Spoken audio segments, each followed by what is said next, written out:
July 15th, 3:12 a.m. Red Sea. The MV Athene Horizon, a massive Liberian-flagged cargo ship, was halfway through its transit of the Bab el-Mandeb Strait when it suddenly vanished from every known tracking system. Over 500 people were on board, among them 160 American citizens being escorted under diplomatic protection. The ship's transponder went dark. No mayday, no signal, just silence. U.S. Naval Command was alerted within minutes. The region was already on edge, a corridor known for pirate ambushes, drone strikes, and cartel-backed sabotage. But this was something else. A ghost ship carrying American lives had disappeared into the sea's black void. The USS Gravely, an Arleigh Burke-class destroyer on patrol nearby, was redirected to search and intercept. What began as a routine protection route turned into one of the most complex hostage crises in recent naval memory. Intelligence warfare, satellite jamming, drone surveillance, covert assault, and at the center of it all, a single phrase that echoed through a live sat phone intercepted deep in the engineering hold. "You should not have come here."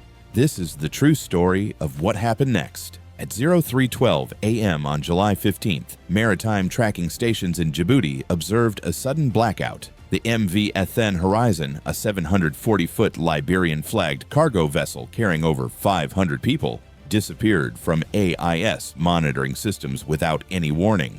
One moment the ship was transmitting along its assigned corridor in the Bab el-Mandeb Strait, and the next it was gone. No distress signal, no final transmission, just silence. The vessel had departed from the port of Aden the night before, en route to Djibouti. On board were engineers, foreign aid workers, merchant sailors, and 160 American citizens traveling under diplomatic protection. The passage was coordinated and logged. Coalition maritime security patrols were already operating in the region. Yet somehow, without any early warning indicators, the ship had vanished from all naval tracking systems. The Bab el-Mandeb is one of the world's most dangerous choke points, narrow, politically unstable, and frequently exploited by pirates and militant groups. It has long posed serious risk to commercial shipping. The moment MV Athene Horizon dropped off radar, U.S. Naval Command issued a grid-wide alert. Emergency signals were dispatched to Task Force 151 and nearby Allied vessels. If this was an electronic interference event, it could indicate a cyber jamming operation. If it was a physical seizure, the situation could be escalating into a full-scale hostage scenario. The USS Gravely, a guided missile destroyer patrolling south of the strait, was ordered to initiate a wide-area sweep. Onboard systems switched to combat surveillance mode. The Aegis radar array searched for anomalous surface reflections, while infrared drones were dispatched from a forward base in Djibouti. The search pattern was tight, sweeping corridor by corridor in 3-minute cycles. 47 minutes later, a drone operator picked up an unusual infrared heat signature. The feed showed a stationary object resting about 17 nautical miles off the Yemeni coast. The shape matched the cargo vessel. No signs of motion, no visible crew on deck, but 2 small patrol boats were holding position alongside the hull. Through thermal imaging, figures could be seen moving between the deck and one of the containers. They were armed. What followed confirmed Naval Command's worst fears. The MV Athene Horizon had not suffered mechanical failure. It had been seized. There were no visible distress signals. The emergency beacons had been deliberately disabled. The top deck was partially covered by a dark canvas tarp. Underneath it, human forms could be made out, kneeling, bound, still. This was not a pirate attack. This was an organized seizure of a high-value vessel carrying international civilians, among them U.S. nationals. The operation had to shift immediately. Time was critical. Rules of engagement were about to be activated, but what the drone would capture next would change everything. Inside the command room of the 5th Fleet in Bahrain, the tension was immediate. The satellite imagery from the drone left no doubt. The MV Athene Horizon had been captured. It was not drifting. It was being held under control by armed actors in international waters, and it carried American citizens. Rear Admiral Kyle Halsey convened his crisis staff in silence. Within minutes, encrypted communication lines lit up.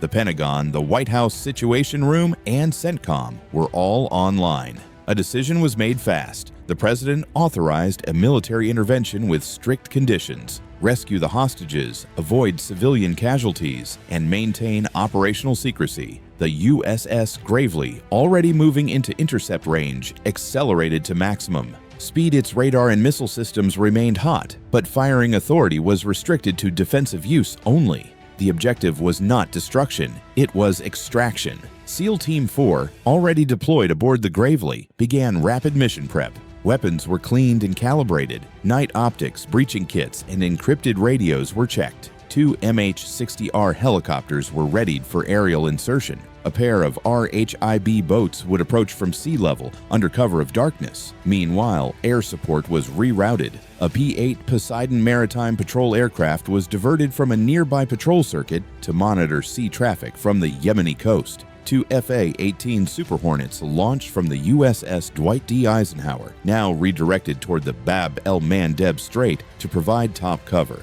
Intelligence analysts reviewed satellite data and intercepted signals. The group suspected of orchestrating the seizure was identified as the Red Dagger Cell, a cartel-affiliated militia operating out of western Yemen and the Eritrean coast. This group had been linked to arms trafficking and cyber ransom operations in the region, but never to something on this scale. The seizure of a civilian vessel with American hostages was either a miscalculation or a deliberate act of escalation. Either way, Naval Command had to act. The hostages could not be moved or used for broadcast leverage. The rescue window was closing. Every minute counted. At 1:30 a.m., Commander Neil Vargas issued the go order. The RHIBs were lowered quietly into the water, engines humming low. SEALs moved silently in full gear, rifles ready, calm, silent. The helicopters remained at holding altitude as insertion crews performed last-minute checks. The plan was synchronized. Teams would breach from both sea level and above, aiming to neutralize threats and extract civilians within minutes of landing.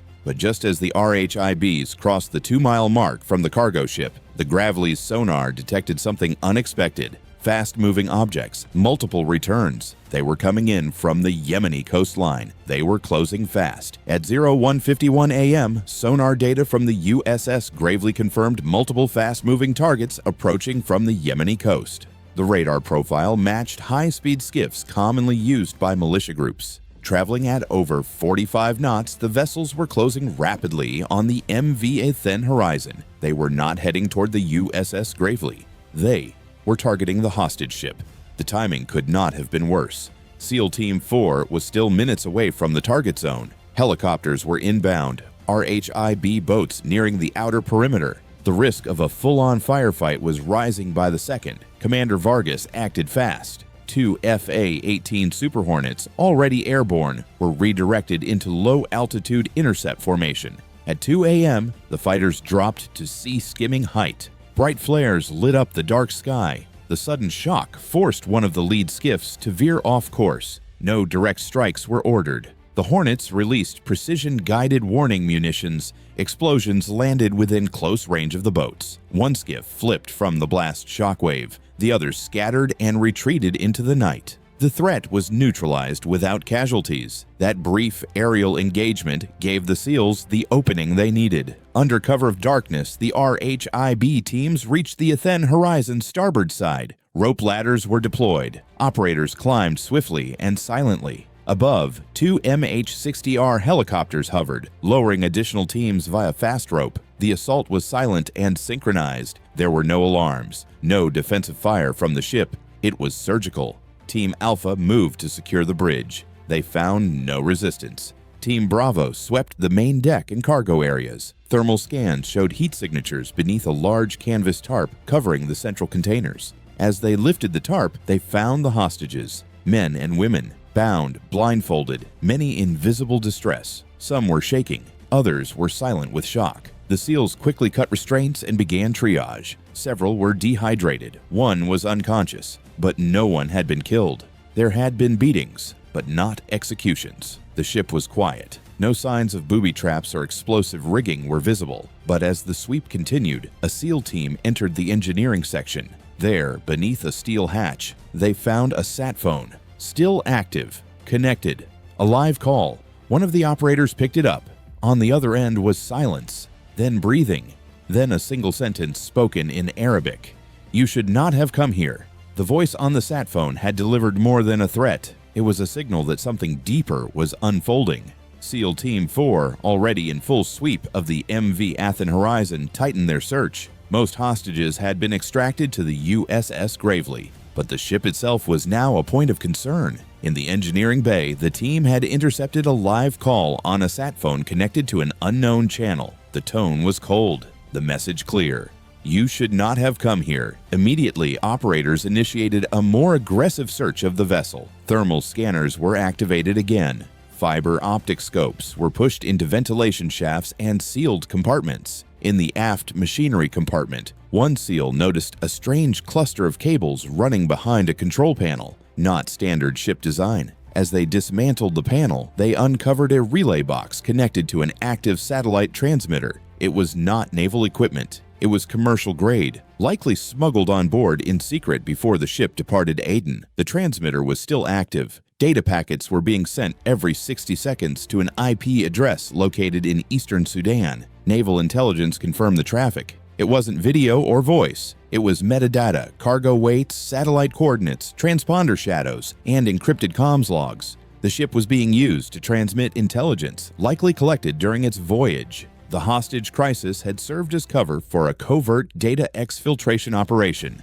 The Athens Horizon had become a floating spy node. Commander Vargas was updated. Rear Admiral Halsey issued a new directive: sanitize the vessel, disconnect all non-essential systems, locate and extract any hardware used in the operation. Whatever network had orchestrated the hijacking was still watching. Speed was essential. The remaining SEAL teams began a room-by-room sweep. Drives were pulled, communication consoles were destroyed, antennas were severed manually. Every inch of the ship was being cleared. In the process, a second device was found. It was hidden beneath a false floor panel in a crew compartment. Hardened casing, multiple antennas, a small screen displaying a silent countdown. The device was more than a transmitter. It had a detonation mechanism wired into the ship's power grid and atmospheric circulation. The timer showed 90 minutes. The countdown had already begun. This was not just espionage, it was sabotage. The ship was meant to explode once its role was complete.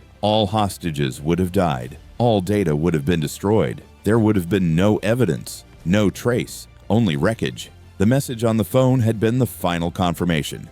You should not have come here. That was not a warning. It was a trigger. The clock was ticking. As the countdown continued to tick, the urgency aboard the MV Athens Horizon intensified. SEAL Team 4 now faced a dual threat. The first was the potential detonation of the device hidden in the crew compartment. The second was the possibility that remote actors were monitoring the operation in real time and could trigger the explosive sequence from an external signal. There was no time to wait for full technical analysis. Commander Vargas ordered immediate physical containment. Explosive ordnance disposal specialists aboard the USS Gravely were airlifted onto the freighter. Wearing bomb suits and carrying portable jammers, they descended into the compartment where the device had been located. The mechanism was unfamiliar. It was not military grade. It had elements of commercial tech, suggesting it had been constructed to evade standard detection systems. The power source was buried beneath the device, and its primary triggers were network controlled. The lead technician made a difficult call.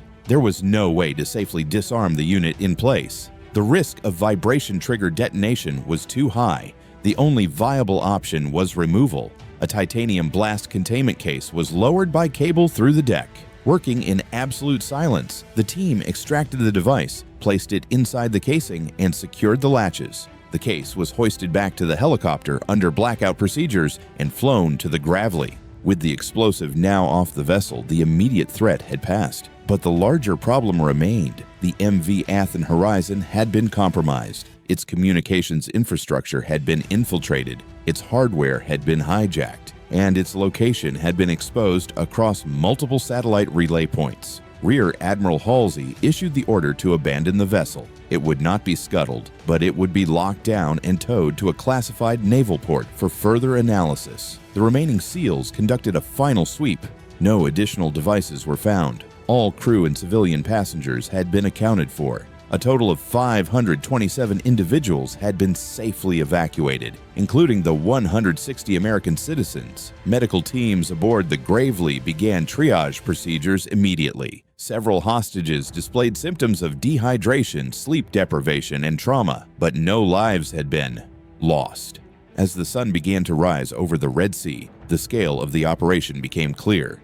This had not been a random act of piracy. It was a complex, multi-layered covert operation designed to exploit a civilian cargo vessel as both a hostage platform and a digital intelligence asset. Whoever was behind it had been prepared to kill everyone on board to cover their tracks. The mission was not over. The hard drives recovered from the ship would be flown to a secure naval facility. The sat phone intercepted during the operation would be analyzed for signal bounce data and possible links to hostile entities. The encrypted transmission logs had already been sent to Naval Intelligence Command, but the most important question remained unanswered. Who was on the other end of the call? While the MV Athens Horizon was being secured and towed out of the Bab el-Mandeb Strait, multiple intelligence agencies began analyzing the digital and physical evidence recovered from the ship. The data from the encrypted sat phone and the relay systems on board indicated a sophisticated network of layered communications, bouncing signals through at least 5 satellite relays before reaching their final destination. Analysts traced fragments of the routing path to a known cyber espionage hub near Port Sudan, previously flagged for intelligence gathering operations linked to both criminal syndicates and foreign state proxies. What they found suggested that the operation had been planned weeks in advance. The vessel's shipping route had been compromised. Its manifest crew roster and scheduled transit path were all known by the attackers ahead of time. The Red Dagger cell had executed the physical portion, but they were only the visible part of the structure. The intelligence component ran deeper, much deeper. The use of modified commercial satellite gear hidden within civilian ship systems hinted at involvement beyond regional militias. This had the markings of a hybrid operation. Meanwhile, U.S. Naval Command launched counterintelligence protocols. Every crew member and rescued hostage was interviewed and screened. While most of the hostages were traumatized but cooperative, one individual raised flags during questioning. A Yemeni national traveling on falsified Red Cross credentials was found to have knowledge of ship architecture far beyond civilian training. Hidden in their backpack was a secondary GPS device with encrypted logs. The suspect was immediately detained and transferred to Naval Intelligence custody for interrogation. Back at sea, the MV Athens Horizon, now stripped of its antennas and transmission systems, moved slowly under tow. The mission had succeeded in its primary goal. Every hostage was safe. The ship did not explode. The explosive device had been removed, but the broader implications were only beginning to unfold. This was no longer just a hostage crisis. It was a probe. Naval analysts began reassessing recent shipping anomalies in the Red Sea and Gulf of Aden. Patterns emerged: minor delays, missing logs, electronic interference. It was clear that the Athens Horizon had not been an isolated event. It was a test run, a demonstration of capability. The enemy had revealed their methods just enough to measure the West's response. They had watched everything: communications, timing, aerial interception, extraction, and now they would adjust. Inside the command deck of the USS Gravely, Commander Vargas reviewed the full mission summary. The ship was secured, the SEALs had returned, the explosive was neutralized, but what remained was a lingering question across every tactical debrief. Would they try again? The MV Athens Horizon never returned to commercial service. After its recovery and forensic examination, the vessel was classified as compromised and eventually decommissioned. Its black box data, SATCOM intercepts, and dismantled transmitters were archived by U.S. Naval Intelligence for long-term analysis. To this day, no government or militant group has officially claimed responsibility, but the incident exposed something deeper: the fragility of maritime infrastructure, the risks posed by hybrid operations blending piracy, espionage, and cyber warfare, and the reality that hostile actors are watching every corridor, every frequency, every response time. In the aftermath, NATO increased surveillance deployments across the Red Sea. U.S. Navy assets in the region were reallocated to monitor high-risk shipping lanes, but those measures only addressed the surface because whoever orchestrated the operation was not trying to win a battle. They were testing the system, testing us, and they now know how we respond. If you believe stories like this matter and that we must understand modern war before it happens again, Component Placement subscribe, like and comment to support the channel.